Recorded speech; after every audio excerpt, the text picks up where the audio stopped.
নমস্কার বন্ধুরা, কেমন আছেন সবাই। আজকে আমি থোর দিয়ে একটা দারুণ রেসিপি আপনাদের সাথে শেয়ার করব। থোর খাওয়া আমাদের স্বাস্থ্যের জন্য খুবই উপকার, আর এই থোর দিয়ে একটা নতুন ধরনের রেসিপি আপনাদের সাথে শেয়ার করব। প্রথমেই থোরটাকে আমি অর্ধেকটা কেটে নিলাম, অতটা পরিমাণ লাগবে না, তার জন্য অর্ধেকটা কেটে নিলাম। এরপর থোরটাকে প্রথমে গোল গোল করে কেটে নেব, তারপর লম্বা লম্বা করে আলু ভাজা যেরকম আমরা কেটে থাকি সেই রকম সরু সরু করে কেটে নেব।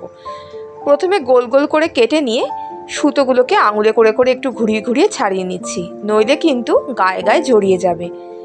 দেখুন, ভালো করে সুতোটা ছাড়িয়ে নিয়েছি। এরপর আলু ভাজা যেরকম আমরা লম্বা লম্বা করে কেটে থাকি সেই রকম আলু ভাজার মতো থোরটাকে কেটে নিয়েছি।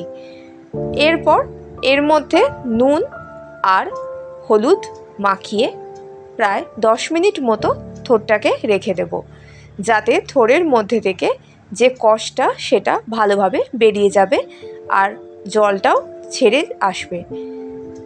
এরপর গ্যাসে কড়া গরম করতে বসিয়ে দিয়েছি, আর তার মধ্যে এরপর একটা মশলা রেডি করে নেব। তার জন্য দিয়ে দিচ্ছি গোটা জিরে, গোটা ধনে আর শুকনো লঙ্কা। শুকনো খোলায় কিছুক্ষণ নাড়াচাড়া করার পর এই মশলাটাকে এবার মিক্সার জারের মধ্যে দিয়ে দিচ্ছি, আর আমি এখানে সবগুলো একসাথেই বেটে নেব। মিক্সার জারের মধ্যেই দিয়ে দিচ্ছি নুন হলুদ মাখিয়ে রাখা থোর, আর থোরটা দেওয়ার আগে একটু জলটা হাতে করে চেপে নিয়ে তারপর দিয়েছি। এরপর এর মধ্যে দিয়ে দেব 3 থেকে 4 কোয়া রসুন, আর দেখুন একবার আমি পেস্টটা করে নিয়েছি ভালো করে। এরপর এর মধ্যে দিয়ে দিচ্ছি সর্ষে 1 চামচ, আর 1 চামচ দিয়ে দিচ্ছি পোস্ত। সর্ষে পোস্তটা দিয়েও আবারও ভালো করে পেস্ট করে নেব। এদিকে কড়ায় তেল গরম করতে দিয়ে দিয়েছি, আর তেলের মধ্যে শুকনো লঙ্কা আর 3-4টে কোয়া রসুন আবারও ভেজে উঠিয়ে নিয়েছি। প্রথমে রসুন দিয়ে একটু বেটে নেব, আর তারপর রসুনটা একটু ভেজেও উঠিয়ে নেব। এরপর সেই তেলের মধ্যেই দিয়ে দিচ্ছি থোর বাটাটা দিয়ে ভালো করে এবার একটু কষিয়ে নিতে হবে। আর কষাতে কষাতেই এর মধ্যে দিয়ে দেব পরিমাণ মতো নুন আর হলুদ গুঁড়ো। তবে নুনটা একটু বুঝে শুনে দেবেন, যেহেতু থোরের গায়ে আমরা আগে থেকে নুন মাখিয়ে রেখেছিলাম তার জন্য।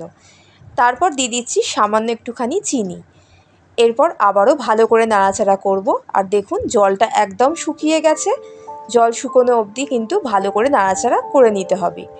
এরপর গ্যাসটা বন্ধ করে এটা আমি নামিয়ে নিলাম, আর এরপর আগে থেকে যে রসুন আর শুকনো লঙ্কাটা ভেজে রেখেছিলাম সেইটাকে এবার হাতে করে একটুখানি মেখে নিচ্ছি। তারপর থোরের সাথে ভালো করে একটুখানি মেখে নেব। এইভাবে থোর বাটা বানিয়ে খেয়ে দেখবেন, খেতে বেশ ভালো লাগে। আর রেসিপিটা কেমন লাগলো অবশ্যই কমেন্টে জানাবেন, আর ভালো লাগলে একটা লাইক করে দেবেন। ধন্যবাদ।